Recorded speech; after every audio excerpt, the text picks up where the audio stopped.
की कार्यक्रमाच्या व्यवस्थेमुळे थोडासा उशीर झाला। आजच्या या पत्रकार परिषदेला उपस्थित असलेले महाराष्ट्र प्रदेश काँग्रेस कमिटीचे ओबीसीचे सेलचे प्रदेशाध्यक्ष यशपालजी भिंगे सर, नांदेड उत्तरचे जिल्हाध्यक्ष राजेशजी पवडे साहेब, शहराध्यक्ष अब्दुल सत्तार भाई, महाराष्ट्र प्रदेश काँग्रेस कमिटीचे सरचिटणीस सुरेंद्रजी घोडजकर, नगरसेवक सत्यपालजी सावंत, व्यासपीठावर उपस्थित असलेले आमचे पाशाभाई, कार्याध्यक्ष असलेले बालाजी चव्हाण, महेशजी देशमुख, आमचे पलीकडे उपस्थित असलेले गोविंदबाबा गोड, अजितजी कुरेशी, भोकर विधानसभा मतदारसंघाचे आमचे पप्पू पाटील कोंडेकर आणि व्यासपीठावर उपस्थित सर्व पदाधिकारी, सर्व पत्रकार मित्रांनो, उद्या 16 तारखेला नांदेड जिल्हा शहर व जिल्हा काँग्रेस कमिटीच्या वतीने आम्ही त्या ठिकाणी धरणे आंदोलन करणार आहोत। त्यासाठीच आज आपल्याशी हितगुज करावं आणि देशामध्ये काय परिस्थिती आहे ते एक संवाद साधावा या हेतूने आज पत्रकार परिषद आम्ही आयोजित केलेली आहे। विविध मुद्द्यावर भिंगे सरांनी सर्वांनी सविस्तर चर्चा केलेली आहे। देशामध्ये काय परिस्थिती आहे आपण बघू शकता। संसदेचं अर्थसंकल्पीय अधिवेशन 2 आठवड्याचं पार पडलं।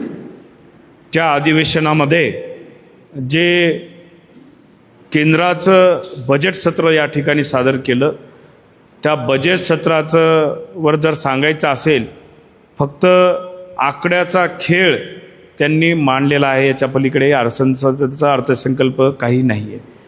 महाराष्ट्रातील त्यातल्या त्यात मराठवाड्यासाठी काही नवीन नाही आहे, महाराष्ट्रातल्या शेतकऱ्यांसाठी काही नाही आहे। फक्त 2 बुलेट ट्रेन त्यांनी या ठिकाणी जाहीर केलं आहे। बुलेट ट्रेननं फक्त राज्याचा विकास होईल असं म्हणणं चुकीचं आहे। बुलेट ट्रेन तर गरजच आहे, पण त्या ठिकाणी सर्वसमावेशक अर्थसंकल्प हवा असायला पाहिजे होता। शेतकरी असतील, कर्मचारी असतील, व्यापारी असतील, हे सर्व दृष्टीने हे अर्थसंकल्प फक्त आकड्याचा खेळ आहे असं मला वाटतं। आणि संसदेच्या राष्ट्रपतीच्या अभिभाषणावर आभार व्यक्त करण्यासाठी जेव्हा आमचे लोकसभेचे विरोधी पक्षनेते माननीय जे राहुलजी गांधी संसदेच्या नियमाप्रमाणे अभिभाषणाचा आभार मानण्यासाठी जेव्हा उभा टाकले आणि त्यांना काही देशाच्या सुरक्षेच्या विषयी काही मुद्दे लक्षात आले, ते मुद्दे जे रिटायर जनरल नारवणे यांनी जे पुस्तकात त्यांनी लिखित केलेलं होतं, ते मुद्दे मांडण्याचा प्रयत्न त्यांनी लोकसभेत केलेला असताना देशाचे संरक्षण मंत्र्यांनी वारंवार त्यांना अडवलं, देशाच्या गृहमंत्र्यांना अडवलं, देशाच्या पंतप्रधानांना त्यांना अडवलं, सभापती महोदयांनी त्यांना बोलवू दिलं नाही।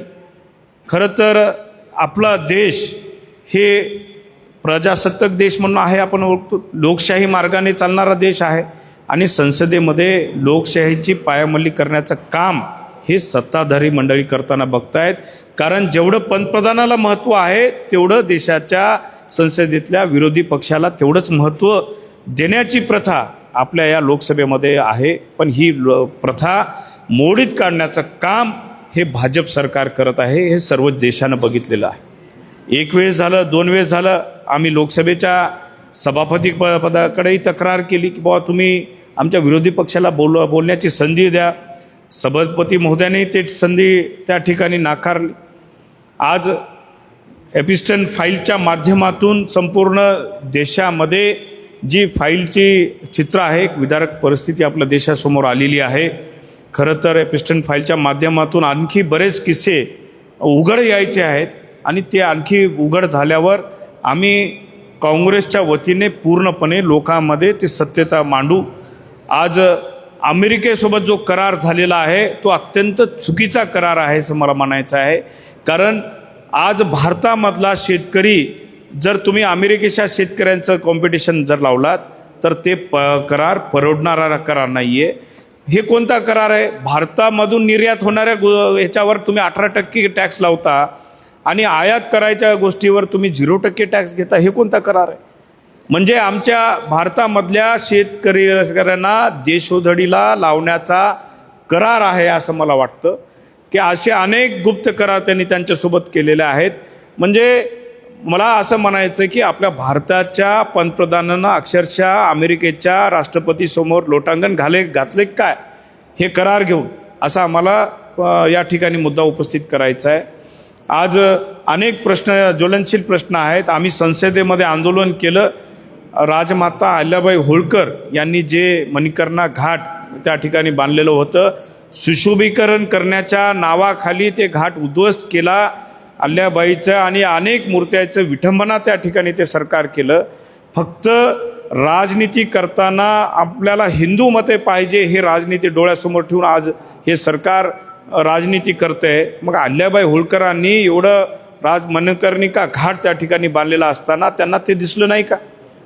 आज एवढं त्यांनी विठंबना त्या मूर्त्यांची झाली, त्यांना दिसलं नाही का? म्हणजे असे अनेक देशामध्ये ज्वलंत प्रश्न आहेत. त्याच्यावर आमचं 16 तारखेला आम्ही या ठिकाणी आंदोलन काँग्रेस पक्षाच्या वतीने नांदेडमध्ये करणार आहोत. आणि आपल्या माध्यमातून या नांदेड जिल्हा आंदोलनाच्या माध्यमातून नांदेड जिल्ह्याच्या जनतेला आता पत्रकार महोदयांनी सांगितलं की जनतेमध्ये आपले हे मुद्दे जायला पाहिजे, त्याच्यासाठीच आम्ही हे आंदोलन ठेवलं. आणि त्या आंदोलनाच्या माध्यमातून आपल्या जिल्ह्यातल्या लोकांना हे प्रश्न सध्या सरकार कशा प्रकारे वागत आहे आणि लोकांचे काय प्रश्न आहेत हे आंदोलनाच्या माध्यमातून गेलं पाहिजे, ह्याच्यासाठी हे आम्ही उद्या 16 तारखेचं आंदोलन आम्ही ठेवलेलं आहे. तुम्हाला काही बोलायचं बोला.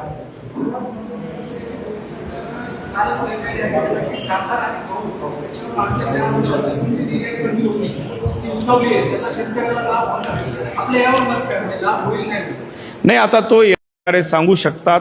कारण सरकारने, मी मागे सरकारला प्रश्न उपस्थित केला होता की साखर जी भाव आहे तुम्ही MSP प्रमाणे देणार का? तर त्यांनी उत्तर गोलगोलच दिलं की आम्ही त्या वेळोवेळी पॉलिसीप्रमाणे भाव ठरवू.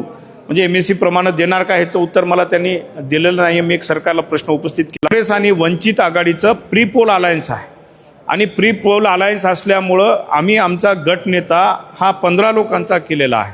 15 नेताचा गट नेता आमचे जे ह्यांनी आहेत वंचित आघाडीचे प्रशांत इंगोले, त्यांना गटनेता म्हणून निवड केलेला आहे. आणि विरोधी पक्षनेत्यावर आम्ही त्या ठिकाणी दावा केलेला आहे. खरं तर नियमाप्रमाणे आम्ही प्री पोलर अलायन्स असल्यामुळं आमची आकडा जो आहे 15चा आहे. आणि प्री पोलर अलायन्समुळं आम्हाला या ठिकाणी संधी मिळाली पाहिजे विरोधी पक्षनेत्याची. नाही संधी दिली तर कोर्टात जाणार. कोर्टातून आम्ही न्यायालयातून न्याय मागणार, न्यायालयामध्ये दाद मागणार.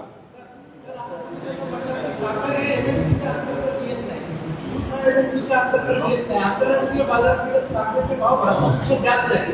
मग आपण जर साखर निर्यातबंदी उठवली तर याचा खरा लाभ हा शेतकऱ्यांना झाला पाहिजे. हा जो शेतकऱ्याचा प्रति टन दर आहे तो दर निश्चितपणे सुधारला पाहिजे. कारण साखर निर्यात निश्चितच तुम्ही जसं म्हणताय ना, नाही निश्चितच तुमचा जो मुद्दा आहे ना, माझा प्रश्न मी लोकसभेमध्ये उपस्थित केलेला होता, तारांकित प्रश्न, पण तो तारांकित लागला नाही. पण सरकारनं त्याचं मला उत्तर दिलं आहे की मी त्याच्यामध्ये विचारलं की साखरेचे दर तुम्ही MSP प्रमाणे देणार का?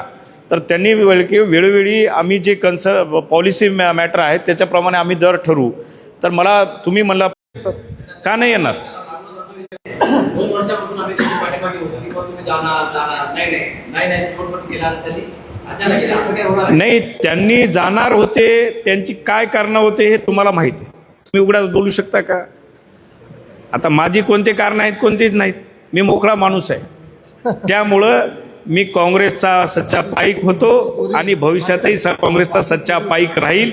आपण बघू शकता आमचे नेते राहुलजी गांधी यांच्यासोबत आम्ही सगळे मावळे खांद्याला खांदे लावून त्या ठिकाणी संसदेमध्ये राहुलजी गांधी जे मुद्दा उपस्थित करतात त्यांच्यासोबत आम्ही काम करतो. नाही असं का ज्या जागा निवडून आल्या आहेत जवळपास 30 ते 35, जर मताची तुम्ही टक्केवारी बघितलात तर कमी फरकाच्या म्हणजे ते 20 ते 25 हजार मतामध्ये त्यांच्या जवळपास बऱ्याच जागा निवडून आलेल्या आहेत. आता खरं तर त्या आम्हाला प्रभाग 1 आणि 2चे जे निकाल लागलेले आहेत आम्ही आजही त्या निकालामध्ये सशंक आहोत. कारण काय, प्रभाग 2चा जो निकाल लागलेला आहे तो रात्री 8:30-9ला जेव्हा डिक्लेअर होतो, दुपारी 1:30ला काउंटिंग चालू होणारी मतदान, म्हणजे त्याच्यामध्ये काय नेमकं गमक लपलंय आम्हाला आणखी कळायला मार्ग नाही आहे. आणि आमच्या मोजक्या जागा फक्त कमी मताच्या फरकानं पडलेल्या आहेत आणि आम्ही त्यांना भाजपला फाईट दिलेली आहे. ठीक आहे, पराजय झालं, जय पराजय निवडणुकीमध्ये असतो, लोकशाहीचा कल मान्य करावा लागतो, पण आम्ही त्यांना फाईट दिलेली आहे. आणि भविष्यात जिल्हा परिषदला काँग्रेस निश्चितच ग्रामीण भागामध्ये काँग्रेसची पकड मजबूत आहे आणि तशीच फाईट भविष्यामध्ये काँग्रेस त्यांना जिल्हा परिषदमध्ये देऊ शकते. हा हेतू डोळ्यासमोर ठेवून अशा अफवा या ठिकाणी पसरवल्या जात आहेत की बाबा काँग्रेसचे खासदार आमच्याकडे येणार आहेत म्हणून, जेणेकरून कार्यकर्त्याचं मनोबल कुठंतरी खच्चीकरण करण्याचं काम करत आहे. तुमच्या माहितीसाठी आता ही पत्रकार परिषद झाल्या माझी पहिली बैठक मुदखेड मतदारसंघामध्ये म्हणजे भोकर मतदारसंघामध्ये पहिली बैठक माझी काँग्रेसची तिथंच होणार आहे. तिथून आम्ही काँग्रेसचं मजबूतीकरण आणि सशक्तीकरण करण्याला परत सुरुवात करणार आहोत. येणाऱ्या ज्या जिल्हा परिषदच्या ज्या निवडणुका आहेत त्याची तयारी आज आम्ही मुदखेड तालुक्यापासून त्या ठिकाणी कार्यकर्त्याच्या बैठकीपासून सुरुवात करणार आहोत. आणि मला विश्वास आहे की ग्रामीण भागामध्ये ज्या प्रकारे काँग्रेस पूर्वी मजबूत होती, आम्ही निश्चितच होणाऱ्या जिल्हा परिषदच्या निवडणुका काँग्रेसच्या वतीने तेवढ्याच ताकदीने लढू.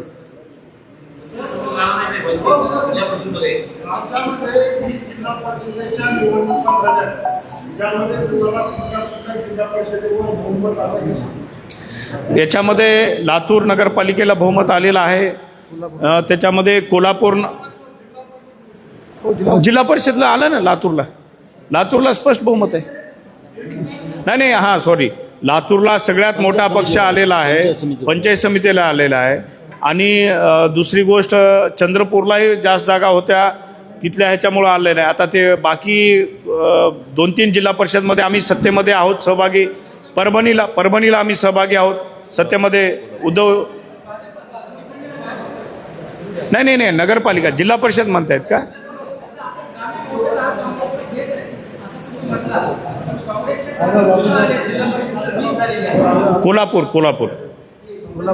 कोल्हापूरला आहे ना.